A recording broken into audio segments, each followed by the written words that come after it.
कि बहुत लोग सिर्फ अपना काम ही कर रहे हैं। Yes. भले ही बहुत सारी चीजें उनके आसपास हो रही हैं, Yeah. But they are not aware about it. Yeah. तो ये ऑल द स्टूडेंट्स जो करियर देख रहे हैं finance, उनके लिए भी है कि हाँ. आपको हमेशा लॉन्ग टर्म सोचना है कि Right. क्या Right. कंपनी को क्या इम्पैक्ट कर रहा है। So आपको 100 रुपये में बेचना है, बट आप 60, 65, 70 में भी बेच रहे हो, तो आपका सेल्स टारगेट अचीव हो रहा है। But then who is looking at the profitability? एक कंपनी में काम कर लिया तो आप एक सैचुरेशन पॉइंट पे आ जाते हो, यहाँ पे आपको लगता है अब इधर और कुछ ज्यादा बचा नहीं है, बराबर। तो आप क्या करोगे? ये आपने जैसे मैनेजर लेवल पे आपने ये सब हाँ. किया, जब सीएफओ लेवल पे पहुंचे, राइट, 2017 के यस आसपास, यस. तो वहां से आपका गेम कैसे चेंज हुआ? इन द सेंस आपका Yeah. थॉट प्रोसेस कैसे चेंज हुआ? विजन होना चाहिए कि भाई मेरे को जिंदगी भर ये पोजीशन पे नहीं बैठ, मैंने आज ज्वाइन किया, आज मैं किसी को रिपोर्ट कर रहा हूँ, ये बंदा किसको रिपोर्ट कर रहा है, और finally what is the top most position in the accounts और finance department. When if you see US and all, CFOs are actually paid more than the CEO. क्या सिर्फ मुझे अगर सीएफओ बनना है तो मुझे क्या सिर्फ सीएस होने पे ही मैं बन सकता हूँ? जो हमारा आर्टिकल शिप था कि आप बेस लेवल पे फाइलिंग भी कर रहे हो, प्यून का भी काम कर रहे हो, अकाउंटिंग भी कर रहे हो, इनकम टैक्स रिटर्न फाइल करने के लिए टैक्स ऑफिस में लाइन भी लगा रहे हो.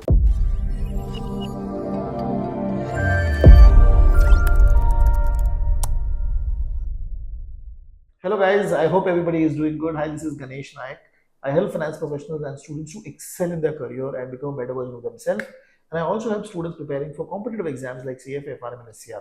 And as a part of that discussion, I also get opportunity to talk to industry people, trying to understand what is happening in different roles, what are the career opportunities, and what are the skill set. And today we have with us Hemant sir, and he's going to be talking about his entire journey of career and what does a CFO actually do. Okay, and this conversation is going to be a mix of Hindi and English. So Hemant sir, thank you very much. Yeah. आप यहाँ पे आए और आपने time दिया हमको। एक छोटा सा एक ब्रीफ अगर आप दे सकते हो ऑडियंस की बेनिफिट के लिए, Yeah. कि आपका ओवरऑल करियर जर्नी कैसा रहा? Surely. Hello, hi. Welcome to everyone. So basically, see, I have been born and brought up in Bombay. I did my graduation from KC College, Churchgate. Okay. Thereafter, I started with my CA course. So honestly speaking, CA was the first requirement, and it was not something which we thought of. But being good in your academics throughout the schooling, college, so it was good for the parents To take a कि आप decision. Chartered accountant बन जाओ. हाँ. और parents का ये था कि आप इधर उधर जा रहे हो, कई ट्रेन में सुन लिया कि अगर आपके पास CA की डिग्री होगी तो आपका इनकम ये होगा वो होगा. So that's how I think probably my parents also understood that, and I was a very bright student. So after 12th standard I started with CA foundation course. Okay. Joined. In fact मेरा जो college था और मेरा group था, we all got into that. CA. The whole group almost registered. Okay. But out of that almost 50% cleared chartered accountancy. Okay. So like after 10th scoring a good percentage marks, commerce join किया, commerce के बाद CA शुरू किया. CA में obviously initially इतना interest नहीं आ रहा था क्योंकि खुद से नहीं था, it was more from a family perspective. But slowly when you start doing your articleship and you understand the accounts, tax, audit, finance, so primarily what I understood जब मैंने actually में ground पे काम करना शुरू किया articleship, जो CA का requirement है things, that's where I got the interest, and slowly I understood, and you are able to correlate कि जो आप स्कूल में पढ़ा या कॉलेज में पढ़ा है उसका एक्चुअली में क्या रेलेवेंस है. Moment you start understanding the relevance of your education with its practical application, Right. you start getting interest. Secondly, when you are working, you start seeing people. Let's say for me, being into a CA firm, when I see my colleagues who are chartered accountants or inter CA, Right. or I'm working with a CA, so you start aspiring yourself. Ki why not me? Okay. Why should I be here? Right. So you study, you give your hard work, you learn. And fortunately in a CA field, you are working on the ground. जो हमारा articleship था कि आप base level पे filing भी कर रहे हो, प्यून का भी काम कर रहे हो, अकाउंटिंग भी कर रहे हो, इनकम टैक्स रिटर्न फाइल करने के लिए टैक्स ऑफिस में लाइन भी लगा रहे हो, प्लस स्मॉल फर्म में हो तो आप अकाउंटिंग कर रहे हो, ऑडिट कर रहे हो, टैक्स कर रहे हो. तो वो एक्सपोजर इनॉर्मस मिल जाता है. और उसके वजह से आपका फाउंडेशन काफी पावरफुल होगा. Secondly, if you don't clear your CA probably in first attempt, So that is certainly not a setback. You feel at that point of time that you are lost, and probably your parents, your family, your friends may also not support you.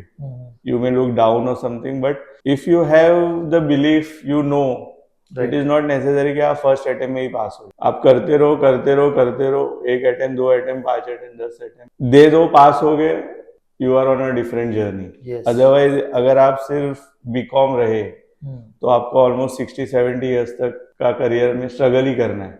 So it's better you struggle for another 3 to 5 years and get a better degree, Yes. a better post-qualification degree. Right. Because ultimately, see, it's not degree which is going to make you successful, but degree is a platform. It's like a ticket, a train ticket. अगर आपके पास वो नहीं है तो you will not be standing in the right zone. So degree is always important. You take the degree, you work hard for that degree. Apart from degree, you make any additional courses. Like today, after even having the CA degree, we still keep ourselves updating.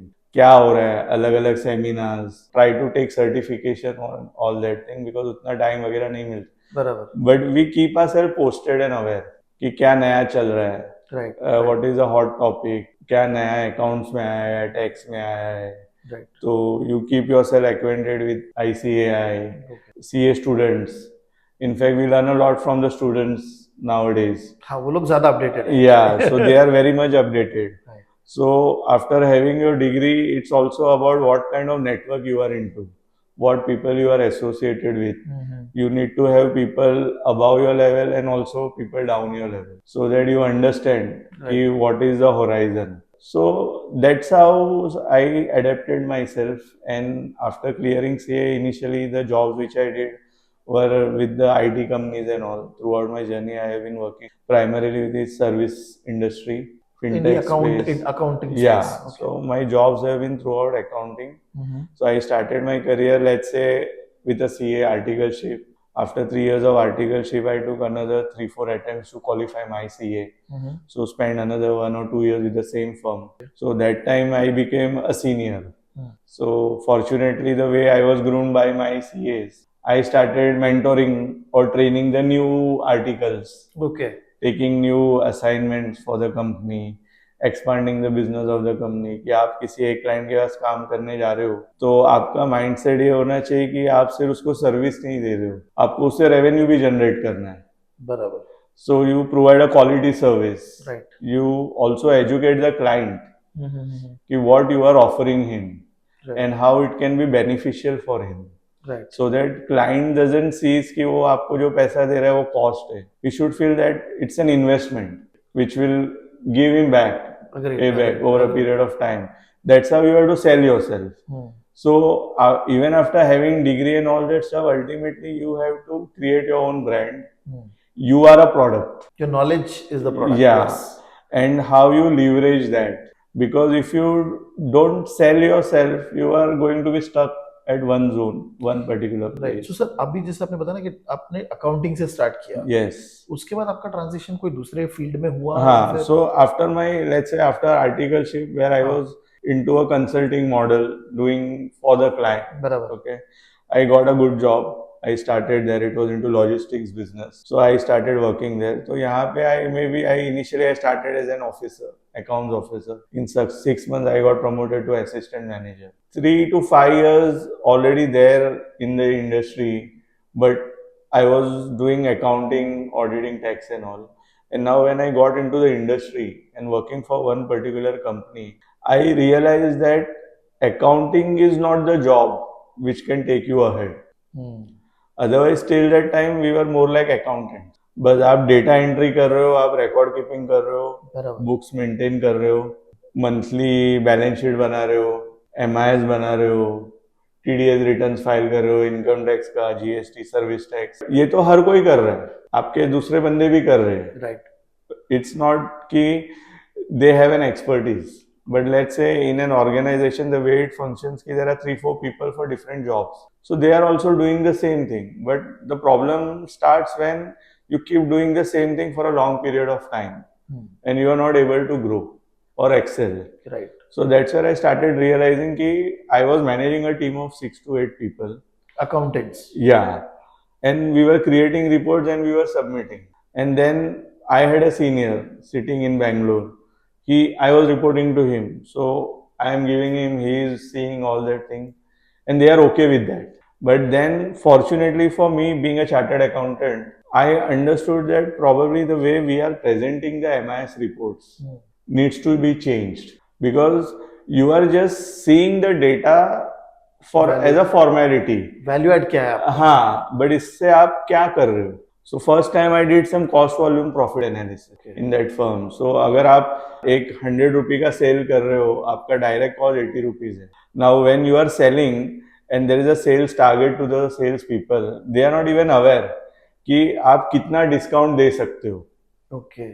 So आपको 100 रुपये में बेचना है, but आप 60, 65, 70 में भी बेच रहे हो, तो आपका सेल्स टारगेट अचीव हो रहा है. But then who is looking at the profitability? You are selling below the gross margin. Okay. तो ये एनालिसिस आप Yeah, so this data was there in the system, but no one ever got the data and married that.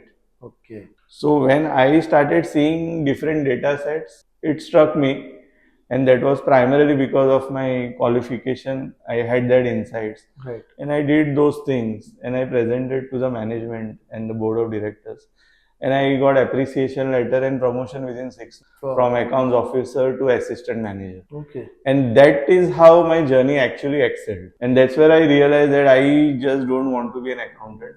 My competency will not be there in doing one specific thing, but taking a holistic approach, Right. compiling all the stuff, finding what are the key drivers Right. in the business, in your books, and then flashing it off, and try to do lot of various MIS reports, management ये बहुत interesting है, information. Because क्या होता है ना, जैसे आपने बोला कि बहुत लोग सिर्फ अपना काम ही कर रहे हैं. Yes, भले ही बहुत सारी चीजें उनके आसपास हो रही हैं, Yeah. But they are not aware about it. yes, And a smaller change in the Yes. way you're giving information or providing your feedback yes, can elevate you yes, immediately. yes. तो ये all the students जो career देख रहे हैं finance, उनके लिए भी है कि हाँ, आपको हमेशा लॉन्ग टर्म सोचना है कि Right. क्या right. कंपनी को क्या इम्पैक्ट Yeah. कर रहा है. Yes. करेक्ट. फिर ये आपने लॉजिस्टिक बिजनेस में किया. Yes. फिर वहां से आपका जर्नी कैसा रहा? हाँ, तो फिर same now the moment you understand this, और आपको पता चल जाता है कि अगर आप एक कंपनी में जॉब कर रहे हो तो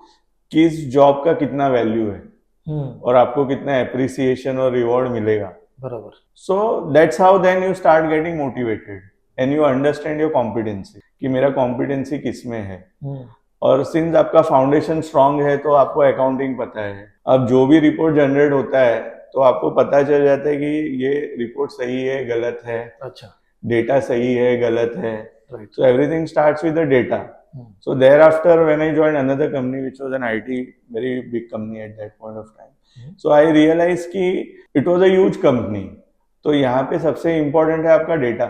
What data is getting created in the organization, which is used for accounting. So here I was into a different model from my previous experience. Here I started getting into the processes and policies. Okay. कि company का क्या policies है, क्या process follow हो रहा है accounting के लिए, रिपोर्टिंग के लिए, पूरा डेटा जनरेशन के लिए. डेटा जनरेट कैसे हो रहा है, which people are involve in creating that data, समझो. What are the systems and processes. So that's where I got into more of an internal auditor, क्योंकि अब अकाउंटिंग समझा. तो मुझे आ रहा है, रिपोर्टिंग मुझे आ रहा है, MIS भी और मुझे ये आपको बनाना किसी ने बोला नहीं था, आप खुद ही कर रहे थे? हाँ, खुद ही. क्योंकि अब क्या होता है कि आपने एक कंपनी में काम कर लिया तो आप एक सैचुरेशन पॉइंट पे आ जाते हो, यहाँ पे आपको लगता है अब इधर और कुछ ज्यादा बचा नहीं है, बराबर. तो आप क्या करोगे. तो rather than being in your comfort zone and staying there, you may try to move out. You get into a new industry or a new company. आज accounts का जो job है, it's actually a very, you can say, a boring or a monotonous job. बराबर. But then it is up to the person how he can make it more interesting and challenging. Right.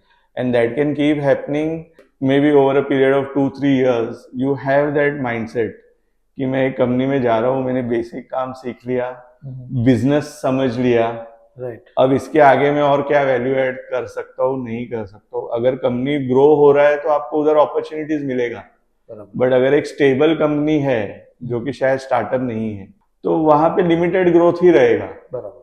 तो फिर अब क्या करोगे, तो आप move out करोगे. Now when you move out you exactly know कि what are the weak points in any company, क्या ड्रॉबैक्स होते हैं, क्या ये है जो आपने पास्ट कंपनी में देखा है. तो इमीडिएटली आप उस चीज को टारगेट करना शुरू कर दो इन द न्यू ऑर्गेनाइजेशन. कि वो चीज मैंने उधर फिक्स की तो इधर भी शायद ऐसा है क्या, तो यहाँ वो कर लेते हैं, देख लेते हैं, समझ लेते हैं. अब ये करते करते then since now you are into a new zone and you have grown from that stage, now what next. So you start getting into the processes and policies. आप इंटरनल कंट्रोल्स क्या है, फाइनेंशियल कंट्रोल्स क्या है, standard operating processes क्या follow हो रहा है company का, प्लस आपका पिछले कंपनी में क्या हो रहा था. दो द इंडस्ट्री में भी different but 50-60% of accounting and financial activity same ही रहता है, सेम होता है. तो उसका एसओपी सेम होता है.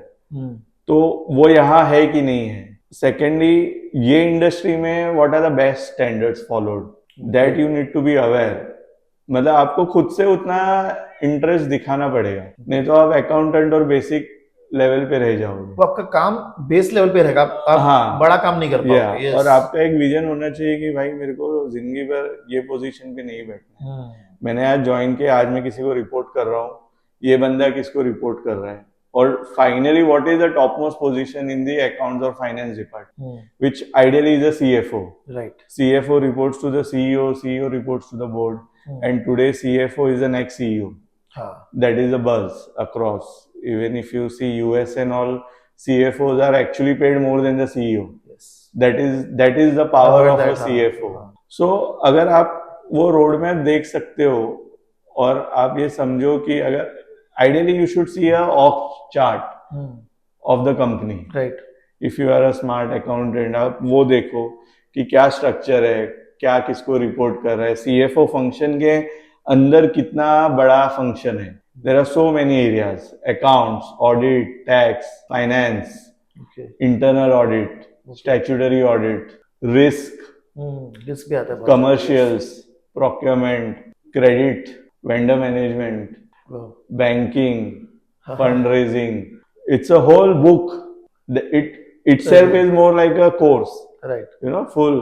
So when you start seeing that, you realize कि क्या मेरा एरिया ऑफ इंटरेस्ट है ये पूरे फील्ड में, और मैं कहाँ पे हूँ, बराबर, और मुझे क्या टैप करके वो लेवल पे जाना है. So ideally I realise that probably you will have to get into everything. Okay. Rather than that, so that's how I wanted to be. Rather than being a expert in one area, get into everything. For example, if you are today a cricketer, आप batting भी कर लो, bowling भी कर लो, fielding भी कर लो. So at least उससे क्या है कि आपका पोजीशन सेफ है ऑर्गेनाइजेशन में, आप हर चीज में घुस रहे हो, and the more you get into things, you learn and you get that exposure. So I started getting into everything. तो ये हो गया कि मेरी बुक्स में जो भी आ रहा है, I want to be a champion in that whole stuff. अगर मुझे ऑडिट करना है, अकाउंटिंग करना है, फाइनेंस करना है, एमआईएस करना है, तो मुझे ऐसा एमआईएस बनाना है कि जो रेलेवेंट पीपल जो एमआईएस देखे वो उसको प्रिवेंटिव बेसिस पे एक्शन लेना शुरू करें. They should feel the interest and they should be waiting कि भाई इसका ये एमआईएस कब आए कि हम उस पर एक्शन आउट करें. That's the way it is. Same is for audit process and everything. And the more you develop, चीजें वो उस तरीके से चलती है और it makes easier life for every individual. And finance का जैसे कॉन्सेप्ट है, आप मेकर चेकर कॉन्सेप्ट आप सेट कर दो, so that clear lot of problems in life. अगर एक ही बंदा कर रहा है तो एरर होने का चांस है, बट एक मेकर चेकर है और final review by you as a CFO. So when I joined another companies, I joined as a manager at that time, but somewhere I was reporting to the CFO who was not CFO at that point of time, but that was the topmost position in the finance department. So whatever work comes to him will spill to me, right? And I will see, and the way I structured my work is that ऐसा नहीं कि मेरे पास आया मैंने मेरी team को दे दिया. मैं पहले वो काम को समझूंगा, उसमें से कितनी चीजें जो शायद मेरे डिपार्टमेंट या मेरे टीम के रेलेवेंट है ही नहीं, जो शायद हमारी कॉम्पिटेंसी नहीं है, तो वो चीजें हम वही टाइम पे लिस्ट आउट कर देंगे.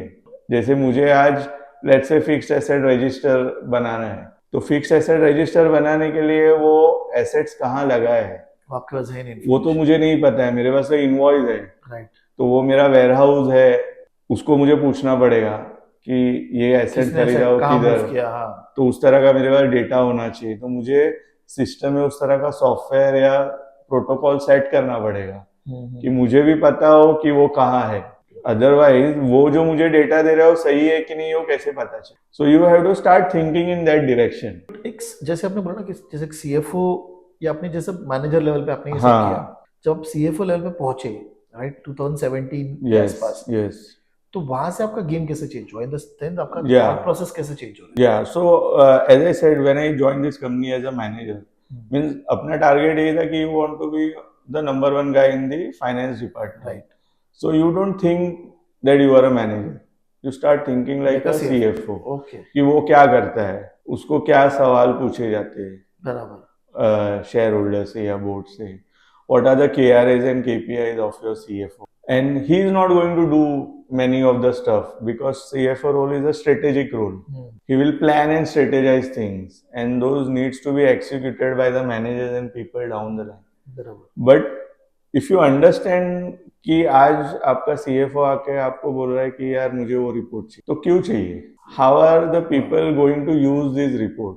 ये आप क्वेश्चंस पूछना ज्यादा जरूरी, हाँ, तो the moment you try to understand that, तो आपको समझ में आ जाता है कि यार मैं जो रिपोर्ट बना रहा हूँ सच में उसको काम आएगा। तो फिर आपको थोड़ा और ऐड करके उसको दे हाँ, दो, तो आप उसको पूरा डिटेल बनाओगे, करेक्ट बनाओगे, एक्यूरेट बनाओगे, मोर इंसाइट्स, मोर कमेंट्री। जैसे आज अगर हम बजट वेरिएंस बना रहे कि मैंने बजट कितना किया, एक्चुअल कितना हुआ, और एक डिफरेंस है, वही रिपोर्ट मैंने दे दिया तो उसको क्या समझेगा, बट वो डिफरेंस क्यों है, क्यों हुआ, और वो जब हुआ तो did we have the right policies and processes to stop that before happening, okay, correct correct, yes, right. तो पहले whether that expense was budgeted और नॉट, ओके, नहीं है तो क्यों हुआ, अगर हुआ तो किसने अप्रूव किया, अप्रूवल मैट्रिक्स क्या है, पावर्स ये किसका सब है, आप सोच के कमेंट्रीज में डाल के डिसीजन हाँ, मेकर का काम इजी कर, यस। तो अब आपको पता है कि ये सब होगा, तो आपका बजट तो बन गया, एक्चुअल्स हो गया, और ऑलरेडी आपने एक्सीड कर दिया। अब वो देखेगा समझेगा, बट एक्शन आउट क्या करेगा, क्योंकि damage is already done. So then you start thinking in a different manner कि rather than postmortem I want to be on a preventive measure. तो मैंने एक बार देख लिया कि यार मेरा बजट एक्सीड हो रहा है, तो अब मैं आगे कैसे कंट्रोल करूं, then I will propose to my CFO and the management कि we need to have this kind of process and policy कि अगर कुछ बजटेड नहीं है और आपको खर्चा करना है तो ये प्रोटोकॉल आपको फॉलो करना पड़ेगा। So many approvals you might need हाँ, बेसिकली, राइट। तो आप खर्चा करने के बाद क्या मतलब है, खर्चा करने के पहले ही आपके कंट्रोल्स होने चाहिए। हाँ, so that's how you start setting the process. So this helps the CFO, the board, and they start getting more confidence and trust in your finance department. Right, तो जितना आपका डेटा करेक्ट है, report accurate है, उतना आपका trust build होता है। और ये पूरे रोल फाइनेंस डिपार्टमेंट में आप किसी भी पोजीशन पे काम कर रहे हो या सीएफओ पे, आपको ये चीज ध्यान में रखना है कि पीपल ट्रस्ट यू। आप जो भी बोल रहे हो, you should not doubt, and whatever you are saying should be supported by the facts and figures. It's not your personal judgment or any emotion. I am only talking facts and figures. These are the numbers, these are the analysis. And if there is a doubt, you can also get it audited and verified by a third party. So the moment you start working in that direction, it helps. अब आप ये कर रहे हो तो आप shine करने लग जाते हो, बाकी डिपार्टमेंट्स में आप दिखते हो, विजिबिलिटी आपकी बहुत अच्छी हो जाती है, विजिबिलिटी आ जाती है, लोगों को समझ में आता है कुछ प्रॉब्लम है तो इसको अप्रोच करते। And as a finance guy you also need to be ensuring कि you don't become a bottleneck. ऐसा नहीं कि यार नहीं करना है, आप समझो सामने वाले को ये क्यों करना है, अगर एक्सपेंस बजटेड नहीं भी है और उसको इनकर करना है तो क्यों करना है, that business requirement yeah, so this is where you need to step into the shoes of the CFO. तभी वो स्ट्रेटेजिकली सोच पाएगा कि हाँ, ये बड़ा एक्सपेंस हम अप्रूव क्यों कर रहे हैं, यस, तो ये खर्चा क्यों करना है, क्या फायदा होगा, what are the benefit, does it make sense, और अब ये करना है तो me as a manager I will present that case in a manner कि वो इजीली अप्रूव भी हो जाए। अब the moment you give this confidence to your sales guy और technology guy who wants to incur that expense, he starts getting very motivated, and that is how the enthusiasm gets created in the organization, you start shining, people start looking at you, Mhm. people probably are not even interested to go to your CFO, and the CFO also wants कि people don't come to me You because only he take care only of it. wants to cater himself to the shareholders and the Sure. board. So he is happy doing his job, and he sees that you are performing well. He gives you complete autonomy, power, and then you have to percolate that to your downline. आप आपकी team को भी उसी तरह से train करो, mentor करो. You see whether they have the right skill sets. If not, give them some training, some courses. Since you are a qualified guy, you can teach them a lot. Because क्या होता है कि बंदे अपन higher कर लेते हैं, freshers है, accountants है, भले डिग्री है, बट हो सकता है उनके पास प्रैक्टिकल नॉलेज नहीं है, Right. या प्रैक्टिकल नॉलेज है बट काम करने का तरीका पता नहीं है, Right. या अपने आप को आप कम्युनिकेट नहीं कर पा रहे हो, प्रेजेंट नहीं कर पा रहे हो, एक्सप्रेस नहीं, तो you have to develop that. So it's more like a game. Ultimately though I may become a CFO, but it's not a one man show. अगर मेरा टीम उतना पावरफुल है, प्रोडक्टिव है, Right. तो मैं सक्सेसफुल हूँ. बराबर. तो you have to actually start creating team winners, team leaders, so that tomorrow if you even leave out for another assignment और जॉब, आपकी कंपनी में आपका जो भी नीचे डेप्यूटी है, you should come to that stage. अब उसको ग्रूम उस तरीके से हाँ, करना है. कि वो कल चल के किसी बाहर से CFO हायर ना करना पड़े, या वो मैनेजर या सीनियर बंदा हायर ना कर, वो कर ले. समझे. And I always work with that mindset कि मेरा नॉलेज, एक्सपीरियंस मेरी टीम को पूरा जाए, and when I leave it's a permanent saving for the organisation कि आपके एग्जिस्टिंग टीम ही वो काम कर रही है. सो that's how it is. So it's a hard working job. And but एक CFO के अंदर जनरली कौन से टीम्स होती है? So as I said, finance है, ओके. अकाउंटिंग है, टैक्सेशन है, ऑडिट है. Audit itself is so vast. Internal audit, statutory audit, tax audit, GST audit, Okay. then banking, then commercials. So risk, हाँ, you have to foresee what are the risks, whether you have insurance, what is happening outside market. Today, if you see the way Trump tariff हाँ. effect is going on, now we may be sitting here and we may not be aware what is happening in the market. And we may think कि मेरे को क्या फर्क पड़ता है, मेरा company का तो बिजनेस अलग है, चलता रहेगा. But it doesn't work like that. You need to be aware what is happening in the market. So आपको current affairs पता होना चाहिए. Secondly, आज accounting software, let's say हम लोग टैली यूज कर रहे हैं और शायद पुराने तरीके से ही कर रहे हैं, कैसे उसको बट आज टैली में नया डेवलपमेंट आया है, नया customisation. So is my team using that? Are they aware?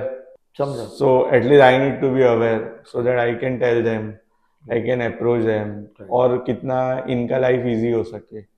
तो अपना बेसिक फंडा यही होता है कि आपका अकाउंटिंग और रिपोर्टिंग ये काम जितना ऑटोमेट हो सके उतना उसको ऑटोमेट करो, क्योंकि it's more like a manual job. It's a hardcore clerical job. आप एंट्री कर रहे हो, रिपोर्ट कर रहे हो. अगर ये ऑटोमेट हो जाता है जितना, then you can use your time and mind on analytics and higher roles कि आप ये कर रहे हो तो क्यों कर रहे हो. Many times you see people, bill आया नहीं आया, उसने पेमेंट कर दिया, या एक परचेज ऑर्डर रिलीज करना है, सामने वेंडर बोल रहा है कि मुझे एडवांस पेमेंट, आपने एडवांस पेमेंट भी दे दिया क्योंकि आपको खरीदना है. But then are you thinking कि ये आपका खुद का बिजनेस होगा? You are the owner of the company. आपने किसी को PO इश्यू कर दिया, पैसा दे, कल उसने आपको प्रोडक्ट और सर्विस डिलीवरी नहीं किया, तो आप ये पैसा कैसे रिकवर करो? So that is how you have to think. This is the risk. So no, I will not give you advance. समझा. I will give you after 10 days, 15 days. करना है, नहीं करना है, या you give me a guarantee. समझा. So this is a risk now. तो ये सब आप एज अ CFO सोचना स्टार्ट करते हैं. हाँ. गेम वहाँ चेंज हो जाता है. Yeah. और अक्रॉस द डिपार्टमेंट जो आपने बताया, ये सारे फंक्शनल है, तो इस सब के बारे में आपको सोचना है. Yeah. So आप CFO हो, आपको नॉलेज, एक्सपीरियंस है, आप एक चार्टर क्रिएट करो इन द ऑर्गेनाइजेशन, एक SOP का बुकलेट बनाओ, जहाँ पे ये हर चीज का प्रोसेस नोट सेट हो जाता है. बराबर. पॉलिसी उसके रेलेवेंट, फिर आप पॉलिसीज इंट्रोड्यूस करो. आज जैसे फॉर एग्जांपल अगर मेरा कॉस्ट एक बढ़ रहा है, ट्रेवलिंग एक्सपेंस बहुत बढ़ रहा है, अब क्या करें? So how do we reduce this? So let us have a policy. different people, different grade, different formats, different structure. Right. The moment you start doing this, it becomes a deterrent for people who are using that. They should feel accountable. हाँ, वो भी आ ये- जाता है क्योंकि audit track हो रहा है वो हाँ, बेसिकली। तो आप ये सब करने लगते हो तो चीजें स्ट्रीमलाइन होना शुरू होती है। नाउ अगर किसी फ्रेश ग्रेजुएट को सपोज ही इज थिंकिंग मुझे, जैसे आपने सोचा था कि मुझे कंपनी के टॉप पोजीशन पे जाना है Yeah. इन फाइनेंस, यस, कोई स्किल सेट्स, 3-4 स्किल सेट अगर आप बता सकते हो उनको Yeah. मैनेज करना। so skill set, I think primarily, firstly, let's say be a graduate. Minimum graduation is required. And honestly speaking, what I have seen in my career, अगर आप किसी ऑर्गेनाइजेशन में हो तो आप बीकॉम हो या ग्रेजुएट हो तो एक लेवल के बाद आपको प्रमोशन भी नहीं मिलेगा। वो कुछ ना कुछ एक्सपेक्ट हाँ, करते हैं वो वो लोग। बोलेंगे मैनेजर है, अगर आपको मैनेजर बनना है तो you need to have a post graduation degree right. or this certification or that.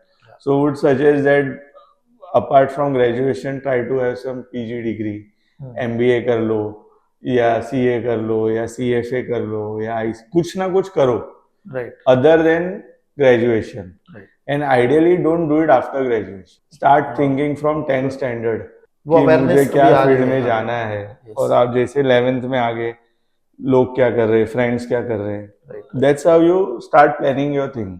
तो अगर आपको CFO बनना है तो एक तो एजुकेशनल बैकग्राउंड होना चाहिए powerful, Right. then you need to have the right knowledge and experience in that field. Third, आपका इंटीग्रिटी कितना पावरफुल है, means how much people will trust you, Right. आपका इमेज क्या है इन दी ऑर्गेनाइजेशन जहाँ भी आप ज्वाइन कर रहे हो वहाँ पे आपका in the organisation, if they will do reference check, they will see people because you are as a CFO, you are the whole bank account is with you, जहाँ पे करोड़ों का ट्रांजैक्शन हो रहा है। करेक्ट। अब किसी को नहीं पता चलेगा क्या पेमेंट कब कहाँ निकल गया, तो ट्रस्ट कर सकते हैं क्या? हाँ, ओके। तो वो ट्रस्ट करना है और आपको भी वो पॉलिसी उस तरह का बनाना है कि मैं खुद इस अकाउंट से 1 रुपया ले नहीं सकता, तो वैसा पॉलिसी आप डॉक्यूमेंट चेक्स एंड बैलेंसेस वैसे आप बनाओ। यस, तो वो ट्रस्ट, सो आपका education, knowledge, experience, trust, your personality as a individual, your characteristics, your behavioural pattern, soft skills, communication skills, आपका temperament, then your crisis management, and are you the person who is a positive mindset, who doesn't says no, or who is ready कि जो भी आ जाओ, Right. let's sit, understand, don't avoid hard topics, hard discussions, Yes. or hard situations, Right. because easier things everyone is going to do, Agreed, agreed. right? But how will you excel? You can only excel by getting into a discomfort zone. Agreed. And the moment you develop yourself, वो strength और वो characteristic build हो जाता है, so people are going to approach you. And the more they approach you, you become more important. आपका growth वैसे ही start आपका growth वैसे ही हो जाता है। और क्या होता है, एक स्टेज के बाद maybe in an organisation और wherever you are, maybe you are not getting paid accordingly, but the value which you are creating and the impact which is happening across, that outshines the income which you are generating. And at the end of the day, when you move out probably from this organization to next, it's a huge goodwill and brand of yours which you have already created and you are moving. And that's where you establish and get rewarded as well. Interesting sir.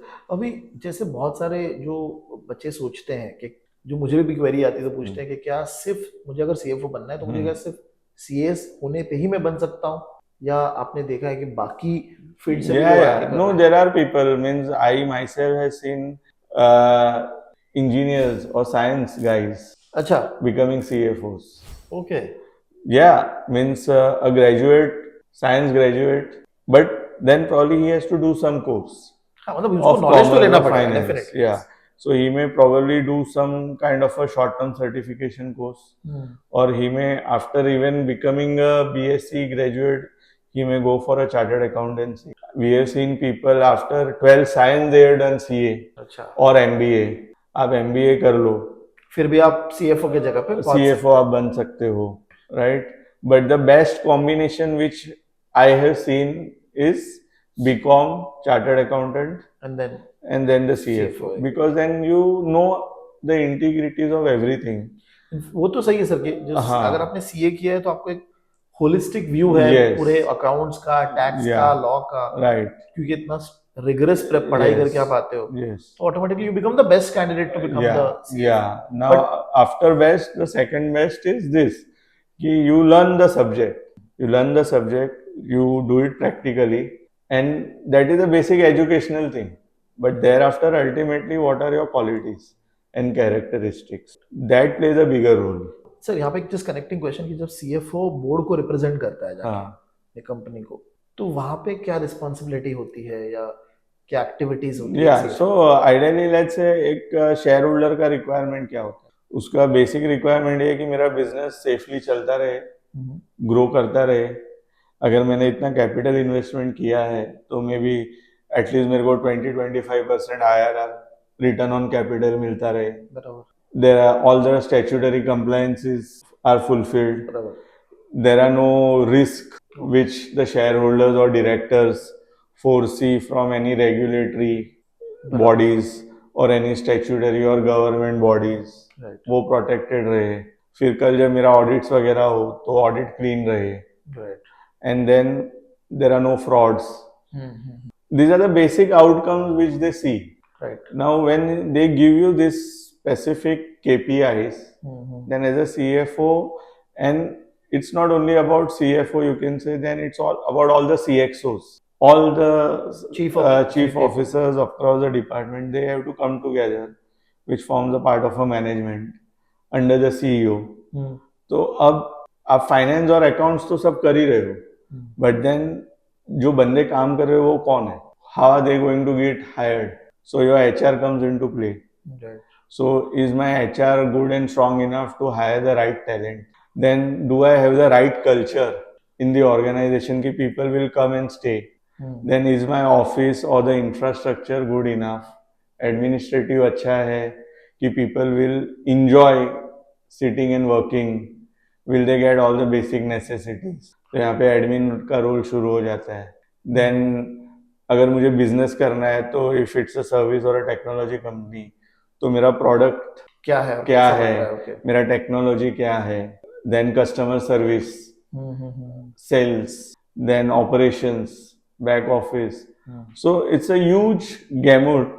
So probably CFO may not be able to step into all the areas, but when the CEO lays down the framework, he relies heavily on the CFO. Okay. Because ultimately, how are you going to evaluate the performance? The financial numbers में financial numbers से ही वो दिखता है ultimately. Correct. Financial numbers से दिखता है और audit report से दिखता है कि एक तो monetarily क्या हुआ, दूसरा intangibles क्या हुआ, और वो तो report और present CFO नहीं करना है. And that whole responsibility and accountability lies with him. So the CFO has to be very dynamic, aggressive, on the toes to keep seeing everything across. Okay. कि मेरा hiring कैसा हो रहा है, मेरा cost क्या हो रहा है, okay. मेरे vendor quality क्या है.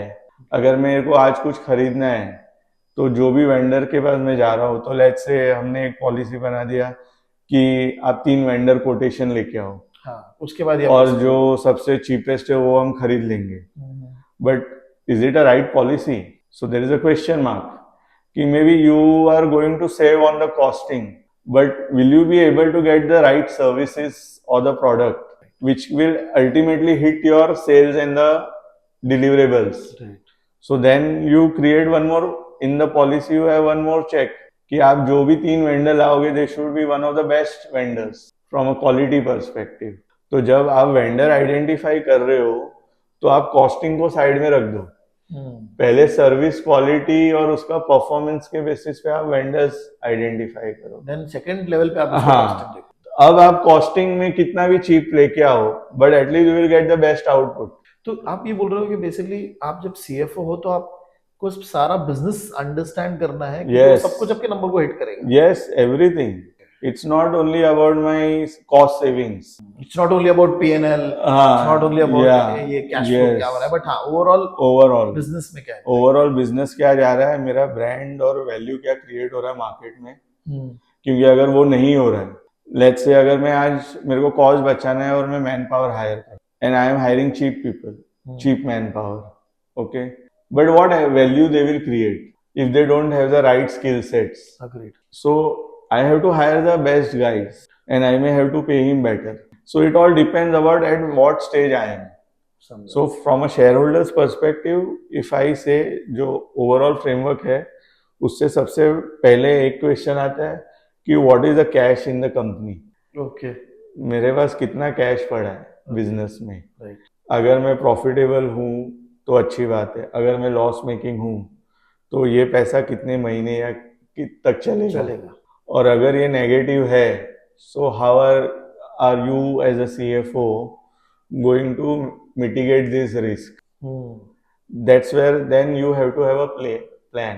So for me as a CFO, if I join any organization, the first thing I have to do is to create a financial projection for 3 to 5 years, and I have to see the numbers how it is going. और अगर मेरा cash flow negative हो रहा है, let's say 1 साल के बाद मेरा कैश खत्म हो जाएगा, या मेरा आज प्रॉफिटेबल हूँ बट कल मेरा कोई क्लाइंट लूज हो गया, तो मेरा ओवरहेड्स तो है बट बिजनेस नहीं आ रहा है, रेवेन्यू नहीं आ रहा है, तो मेरा कैश फ्लो कम हो जाएगा. तो मुझे वो प्रोजेक्शन बनाते टाइम पे कंजर्वेटिव सेंसिटिव मॉडल भी बनाना है कि अगर मेरा रेवेन्यूज बंद हो गया तो मैं कितने महीने चल सकता हूँ, 3 महीना, 6 महीना, साल, कब तक आप जीरो तक पहुंचो. हाँ, मैं कंपनी तो बंद नहीं कर सकता हूँ क्योंकि मैंने मैन पावर इतना लेके रखा है, सब कुछ करके रखा है. तो आपको फिर वो कैश फ्लो फोरकास्टिंग करके आपको उसके पे भी एक पैरेलल काम शुरू करना है कि मुझे फंडिंग लाना है, नया इन्वेस्टर शायद लेके आना है, इक्विटी इन्फ्यूज करना है. अगर मैं कोई प्रोजेक्ट पे काम करने वाला तो मुझे कैपिटल, वर्किंग कैपिटल चाहिए या टर्म लोन चाहिए. That's how you have to plan those things, and then it has to be on a very tight measure, daily, weekly, monthly. This is the budget, this is a plan, where what is the actual, why is the variation at every level, at sales, operations, HR, every damn thing. बहुत सही perspective है कि आप financials तो देखोगे ही, but आपको business भी देखना है. Yeah, बहुत इंटरेस्टिंग. yes, बट सही सर, ये कॉन्वर्सेशन आई नो हम Yeah. बहुत yeah, में yeah, चले गए. yeah, I can keep speaking on and on. But बहुत सही कॉन्वर्सेशन था sir. I mean this will really help students because Yes, हर कोई जो सोचता है कि CFO, उनको लगता है कि कुछ साइन कर रहे होंगे पेपर पे XYZ Yeah. चीजें, but ultimately everything boils down to how the business actually yes, वो कैसे सर्विस प्रोवाइड कर रहा है, प्रोडक्ट दे रहा है, केटरिंग क्या हो रही right, है, तो वो पूरा अंडरस्टैंड करके वो आपके बुक्स को कैसे हिट कर रहा है. yes, ये बहुत ही अलग पर्सपेक्टिव था. I mean this is really going to be helpful for lot of students. And from the career perspective एक CFO बनना है किसी को, Yeah. जैसे आपने एक पाथवे भी बताया right, कि कैसे उनको हेल्प कर सकते हैं. yes, so I mean yes. Thank you very much Yeah, sir yeah. For taking out. Thank you.